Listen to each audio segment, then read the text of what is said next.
కాకినాడ జిల్లా పిఠాపురం నియోజకవర్గం డ్రగ్స్ వద్దు బ్రో అనే నినాదంతో ప్రజలకు అవగాహన సదస్సు. Circle inspector G Srinivas Pithapuram పట్టణంలో డ్రగ్స్ వద్దు బ్రో అనే నినాదంతో ప్రజలకు అవగాహన సదస్సు కార్యక్రమం నిర్వహించారు. ఈ మేరకు కాకినాడ జిల్లా superintendent of police Bindu Madhav IPS ఆదేశాల మేరకు Kakinada sub divisional police officer Devaraj Manish Patel IPS పర్యవేక్షణలో Pithapuram circle inspector G Srinivas సమక్షంలో డ్రగ్స్ పై అవగాహన, వేసవి కాలంలో జరుగుతున్న దొంగతనాలపై అవగాహన సదస్సు నిర్వహించారు. ఈ కార్యక్రమంలో టౌన్ ఎస్ఐ లోకేష్ మరియు పోలీసు సిబ్బంది తదితరులు పాల్గొన్నారు. మన పిల్లలకు ఉపయోగపడేది, ఫ్యామిలీస్కి ఉపయోగపడేటువంటిది అంతా మన మన పిల్లల గురించి, మన భవిష్యత్తు గురించి, మన సమాజం గురించి. ఆ పోలీసు వారి పాత్ర పోలీసు ఒక్కళ్ళే చేయలేరు కాబట్టి సమాజంలో జరుగుతున్నటువంటిది మీరందరూ కూడా తెలుసుకున్నట్లయితే కనుక మీరు కూడా కట్టడి చేస్తే ఇలాంటి మన ఏరియాలో ఉండవు. మన ఏరియాలోని మన పిల్లలు, మన యొక్క భవిష్యత్తు, మన యొక్క సమాజం యొక్క భవిష్యత్తు బాగోవటానికి చేసేటువంటి ప్రోగ్రామ్స్ అన్నమాట. ఇది అవేర్నెస్ క్యాంప్స్.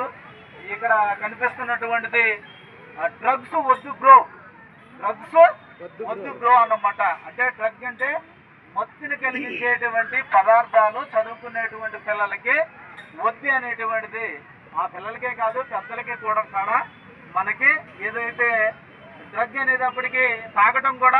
పోలీస్ స్టేషన్ పరిధిలోని మన ఏదైతే మున్సిపాలిటీ పార్కులోని ఈరోజు మా జిల్లా ఎస్పీ గారు అయినటువంటి బిందు మాధవ్ గారు ఆదేశానుసారం ఏఎస్పీ గారు ఉత్తర్వుల ప్రకారంగా టౌన్ ఎస్ఐ లోకేష్ గారు అలాగే వారి సిబ్బందితోటి ఈ డ్రగ్స్ వద్దు బ్రో, ఏదైతే మత్తును కలిగించేటువంటి పదార్థాలు హానికరము అనేటువంటిది అవేర్నెస్ క్యాంప్ అనేటువంటిది ఇక్కడ కండక్ట్ చేయడం జరిగింది. ఈ పార్కులోకి వచ్చేటి వాకింగ్ చేసుకున్నటువంటి వారు, స్పోర్ట్స్కి వచ్చినటువంటి వారికి కూడా ఈ ఏదైతే మనం కాలేజీలు కానీ స్కూల్స్ కానీ ఓపెన్ అయిన తర్వాత మన యొక్క పిల్లలు ఎవరైతే విద్యార్థులు చెడిపోతూ ఉంటారో అలాంటిది ఏమైనా ఉంటే కనుక మన ఏరియాలోని ఎక్కడైనా ప్రధాన కూడలలో ఉన్నటువంటి బడ్డీ గుట్లలో కానీ లేకపోతే రైల్వే స్టేషన్లో కానీ బస్ స్టాండ్లో కానీ ఎక్కడైనా సరే ఈ మత్తును కలిగించేటువంటి గాంజాయి కానీ అలాగే ఈ వైన్కి సంబంధించినటువంటిది కానీ ఏమన్నా ఉంటే కనుక ఇన్ఫర్మేషన్ మాకు చెప్పాలనేటువంటిది కూడా వీళ్ళకి అవేర్నెస్ అనేటువంటిది కల్పించడం జరిగినది.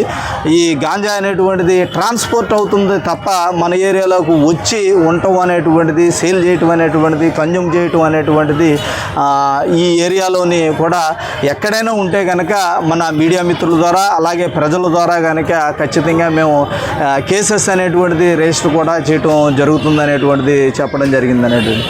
ఏదంటే కాలేజీల్లోని ఏదైతే పిల్లలు చెడు నడక నడుస్తూ ఎవరైతే ఈ వైన్కి అలవాటు పడ్డటువంటి వాళ్ళు ఎవరైనా కనుక ఉంటే కనుక వాళ్ళని మనం ఏదైతే డ్రగ్ అలవాటు పడినటువంటి వాళ్ళని ఎడిటింగ్ సెంటర్స్ కూడా తీసుకుని వెళ్ళి వాళ్ళని మార్చడానికి కూడా ప్రయత్నం అనేటువంటిది చేయటానికి ఉన్నది మా జిల్లా ఎస్పీ గారి ద్వారా అనేటువంటిది. ఏదైతే మనకి కాకినాడలో ఉన్నటువంటి హాస్పిటల్ ద్వారా ఉన్నది అనేటువంటిది ఇక్కడికి వచ్చినటువంటి పేరెంట్స్కి కూడా తెలియజేసామనేటువంటిది కూడా తెలియజేస్తున్నామండి. ఎండాకాలం ఎక్కువగా దొంగతనాలు జరుగుతాం, దాని మీద కూడా. అలాగే ఇక్కడికి వచ్చినటువంటి వాళ్ళందరికీ కూడా ఎక్కువగా వేసవికాలం చోరీలు ఎక్కువ జరుగుతుంటాయి, నేరస్తులు ఎక్కువగా తిరుగుతూ ఉంటారు. ఏదైనా కనుక ఈ విషయం జరిగిన వెంటనే కూడా పోలీసు వారికి తెలియచేయాలనేటువంటిది 112 కాల్ ద్వారా కానీ తర్వాత టౌన్ ఎస్ఐలు ఇద్దరు ఉన్నారు, 1 ఎస్ఐ 2 ఎస్ఐ గారు కూడా వాళ్ళ ఫోన్ నెంబర్స్ అలాగే టౌన్ పోలీస్ స్టేషన్ నెంబర్ కూడా ఇవ్వడం జరిగింది. ఏదైతే కనుక ఈ ఊళ్ళకి వెళ్తాం అనేటువంటిది జరుగుతూ ఉంటుంది ఈ హాలిడేస్ సమయంలోనే ఖచ్చితంగా ఏదైతే పురాతనమైనటువంటి దొంగతనాలు ఎలా జరుగుతున్నాయి అలాగే కూడా జరుగుతున్నాయి అనేటువంటి చెంది. అంటే తాళం వేసి ఆ తాళం అనేటువంటిది బయటికి కనపడుతూ ఉంటుంది. అలాగే ప్రహారీకి సంబంధించినటువంటి గేటుకు ఒక తాళం వేస్తూ ఉంటారు, అది కూడా కనపడుతూ ఉంటుంది. ఆ తాళాన్ని బదులుకొట్టి దొంగతనం అనేటువంటిది బ్రేక్ చేసేటువంటిది జరుగుతూ ఉన్నది. అయ్యే మనకి ఎక్కువగా తటస్థపడుతున్నాయి అనేటువంటిది కూడా వీళ్ళకి తెలియజేసాం. తాళం వేసినట్లయితే కనుక ఖచ్చితంగా ఒక కట్టిన ఒకటి ఏర్పాటు చేసుకోవాలి.